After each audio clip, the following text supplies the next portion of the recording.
പേര് ശൈലമ്മ. ഞാൻ മാമൂട്ടിൽ നിന്ന് വരുന്നു. എനിക്ക് 5 വർഷമായിട്ട് ഭയങ്കര മുട്ടുവേദനയായിരുന്നു.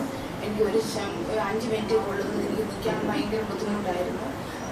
2 മാസമായിട്ട് ഞാൻ നടക്കുമ്പോൾ 5 മിനിറ്റ് നടന്നു കഴിയുമ്പോഴത്തേക്ക് എനിക്ക് മുട്ട് ഇടറി പോവുക, എനിക്ക് നടക്കാനായിട്ട് ഭയങ്കര ബുദ്ധിമുട്ടായിരുന്നു. ഇപ്പം കഴിഞ്ഞ ബുധനാഴ്ച ഞാനിവിടെ വന്ന് പ്രാർത്ഥിച്ചുകൊണ്ടിരുന്ന സമയത്ത് അച്ഛൻ്റെ പ്രസംഗത്തിൻ്റെ സമയത്ത് ആദ്യമേ ഭയങ്കര മുട്ടുവേദന.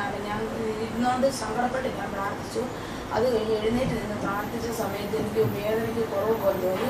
അത് കഴിഞ്ഞ് ഇരുന്ന് കഴിഞ്ഞിട്ട് എനിക്ക് വേദന ഉണ്ടായിട്ടില്ല. എനിക്കൊരു ദിനവലിയെങ്കിലും എഴുന്നേറ്റ് നിന്ന് മുഴുവൻ കൊള്ളണമെന്നുള്ള ഒരാഗ്രഹത്തോടെ ഞാൻ ഈ അച്ഛൻ്റെ അടുത്ത് പല പ്രാവശ്യം വന്ന് ഞാൻ പ്രാർത്ഥിക്കുകയൊക്കെ ചെയ്തു.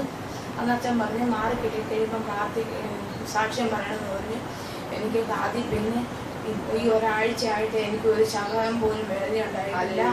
5 എത്ര മണിക്കൂർ വേണേലും നിന്നാലും എനിക്ക് ഒരു ബുദ്ധിമുട്ടുമില്ല.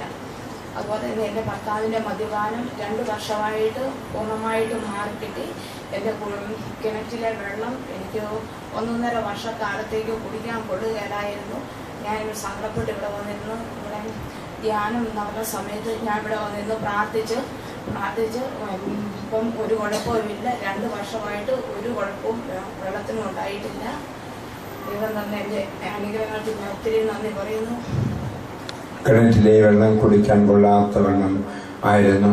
അപ്പോഴാണ് ഇവിടെ വന്ന് അവൾ പ്രാർത്ഥന ആരംഭിച്ചു.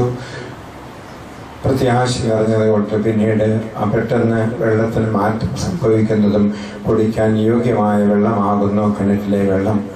മുട്ടിൻ്റെ വേദന ഒരു കുർബാനയ്ക്കെങ്കിലും ഒന്ന് നിവർന്നു നിന്ന് കുർബാന ആവശ്യപ്പെടുന്ന ആദരവോടെ കുർബാനയുടെ സമയത്ത് നിൽക്കുവാനും ഇരിക്കുവാനും മുട്ടുകുത്തുവാനും ഒന്നും കഴിഞ്ഞിരുന്നുവെങ്കിൽ എന്ന് ഈ മകൾ ആഗ്രഹിച്ചു.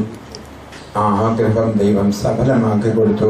ഇത് സുഖപ്പെടുത്തിയത് ദൈവകാരുണ്യത്തിൽ വസിക്കുന്ന ഈശോ, ബലിയർപ്പിക്കുന്ന ഈശോ ആണെന്നുള്ള ബോധ്യത്തോടുകൂടി ഈ മകളുടെ സാക്ഷ്യപ്പെടുത്തുകയാണ്. നമുക്കും ഇവളുടെ സാക്ഷ്യം വിശ്വാസം വളർത്തുന്നതും അനേകം പേർക്ക് സൗഖ്യം നൽകുന്നതുമാകട്ടെ എന്ന് പ്രാർത്ഥിച്ചുകൊണ്ട് ഉയർത്തി ദൈവത്തെ മഹത്വപ്പെടുത്താം. ഹല്ലേലൂയ, ഹല്ലേലൂയ, ഹല്ലേലൂയ, ഹല്ലേലൂയ, ഹല്ലേലൂയ.